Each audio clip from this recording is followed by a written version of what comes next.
It's time now for the PHL afternoon news on this Sunday afternoon, October 11th, 2015. Good afternoon, everybody. I'm Peter Wiggins. News that ends at 12:05 p.m. on this Sunday afternoon near now. Top story at 12:05 p.m. is in Ankara, Turkey, where thousands of people gathered in the streets of Ankara on Sunday near the site of two Delhi bomb busts that tough red crowds taking part in a peace rally in the capital a day earlier. The family of a 12-year-old boy who was killed by a Cleveland police officer, Tamir Rice, said that the prosecutor of the case has been on an 11-month quest to avoid providing that accountability. Representative Jim Jordan, Republican of Ohio, has the head of the Red Engaged Conservative Freedom Caucus, predicted Sunday that his group would look favorably on Republican Paul Ryan, Republican of Wisconsin. Iraq's military claims it therefore struck a convoy in western Anbar province that included ISIS leader Abu Bakr al-Baghdadi. An Iranian judiciary spokesman said Sunday that the verdict has been reached in the espionage case of Washington Post reporter Jason Rezaian, but he offered no details and was uncertain of what the verdict is and whether there's a sentence. Since announcing his intention to run for president, Kanye West has a political world buzzing on Saturday. President Barack Obama addressed the crowd and took the opportunity to give West some advice of 2020 the Democratic National Convention in San Francisco. Sochi, Russia. Amman. Russian warplanes pounded Syrian rebels and unfilled with the Islamic State on Sunday. Insurgents had helped in Moscow's ally Bashar al-Assad reclaim territory and dealing fresh jet back to the strategy of Washington and its allies. Kabul, the day after Taliban fighters swept Afghanistan's northern city Kunduz, captured a major urban area for the first time since 2001. 6 stray bullets crashed the windows of the doctors at Borders Hospital there. Lagos, Nigeria. Nigeria's Air Force said a fired a jet on a bombing mission against Boko Haram, crashing in the northeast, killing a pilot.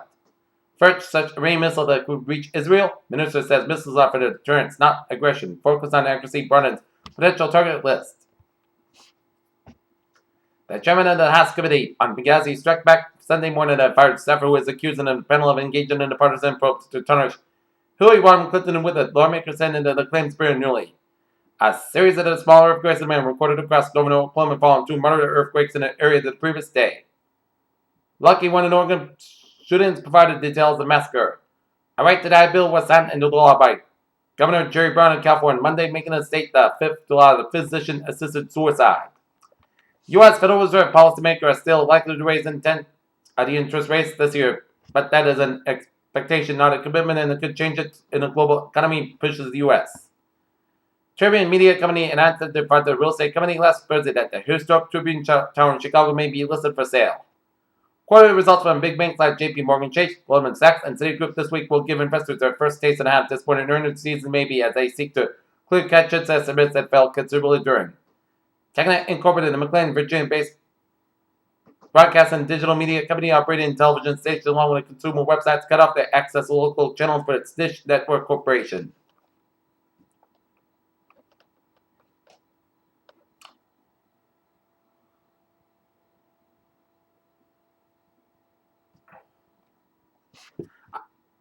A view of the embassy provided seen near the Chernobyl nuclear power plant,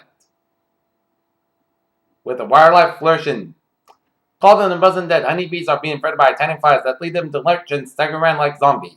He played the Maverick Contabler who warns the world's governments in the sudden ice age in the disaster movie The Day After Tomorrow. It's a new Lister outbreak thanks to the contaminated cheese at Whole Foods. You may not realize that Lister is both a common illness and a deadly one. Scientists where it's such that disease has to do with Equilizuria, but does that mean we are any closer to curing this terrible disease? Medical specialty group politicians as well as the other healthcare experts have expressed varying views when it comes to CMS's program Meaningful Use, which tries to leverage people's electronic health records in order to improve their outcome for patients. New York Times Titan Denenfels had 5 surgeries to stave off a staph infection, and doctors are finding to amputate amputations put according to a report by NFL.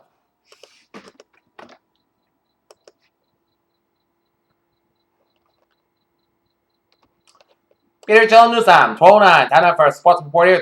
The New England Patriots will square off against the Dallas Cowboys down in the Big D at 4:25 p.m. at AT&T Stadium in Arlington, Texas. Here, it's a little too late for real justice that a surely cheapest Dodgers team got away with an LDS. Other than 5-250, that's already in the books. But the MLB needs to suspend Chase Elliott for changing sports and announce that I think must be one for you over to take out.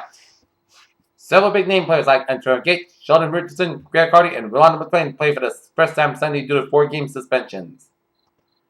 Novak Djokovic's prophecy is still the best, and the beast of Beijing. Saturday night's match between the USA and Mexico did not lack for excitement. Much regulation was played end-to-end, but the drama was saved for extra time periods as U.S. men's national team's problems run deep, and the loss to Mexico proved it.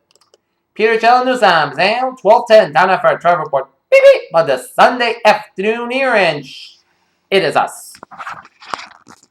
Smooth sailing can be the 9 ways and byways of New England here, as it is smooth sailing right out, except we're going to accident on the Putnam Pike on Route 44 here before 295 in Smithfield, so expect some delays around that area here.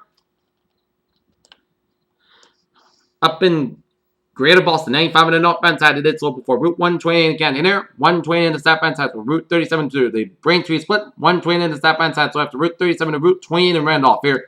Southwest Expressway on the northbound side, slow from the Braintree split all the way out to Dorchester Southwest Expressway, southbound side, so over the Dorchester stretch here. Southwest Expressway to the northbound side, get an accident at the Morrissey Boulevard here, and another accident before 203.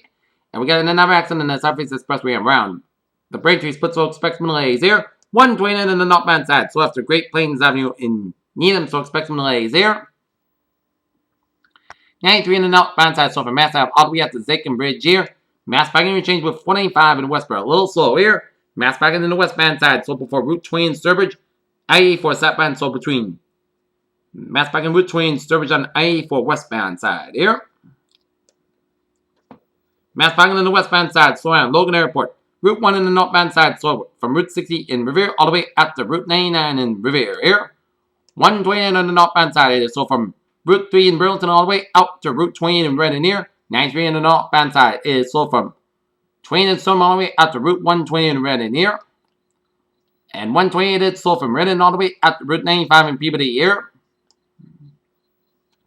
Mass parking in the eastbound side, so before Route 128 in Weston here.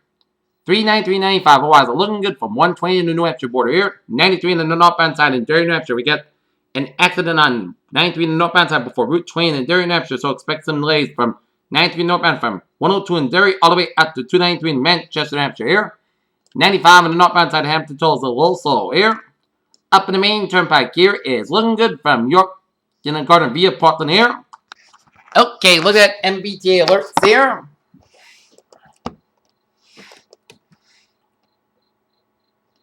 Orange line experienced some minor northbound delays due to stable train at Forest Hills. Commuter rail. It's looking good, and on the ferries, they are looking good. Peter Chell News Time, 12:12, time now for weather report here. This afternoon, most of that's got about 69 degrees. Southwest about 10 miles with gusts as high as 20 miles an hour here. Tank, most gusts got about 46 degrees. Southwest about 3 to 6 miles an hour here. Club State says got about 75 degrees. Cowboy become at southwest about 5 to 7 miles an hour on board. And Whiskey gusts as high as 21 miles an hour here. Monday night, increased clouds about 54 degrees. And south about 3 to 6 miles an hour here. Tuesday, check the shots made between 8 a.m. and 1 p.m. Punch got about 73 degrees. And south about 5 to 7 miles on anticipation 30%. Tonight, podcast got about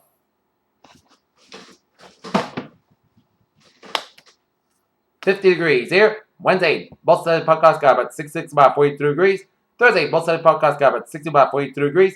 Friday, both sides of the podcast got about 57, about 37 degrees. And for Saturday, both sides got about 31 degrees. Right now, congratulations, 63 degrees. With first guys here in North Massachusetts. That's going to be for the Peter Chell Afternoon News on this October 11th, 2015. POC, have a good day. We'll goodbye today. See you for 11 o'clock report because there'll be no Peter Chell evening news for tonight due to the Patriots, Cowboys, and NFL halftime report along with the Patriots. Have a good day and evening. See you at 11 o'clock for a late night report here.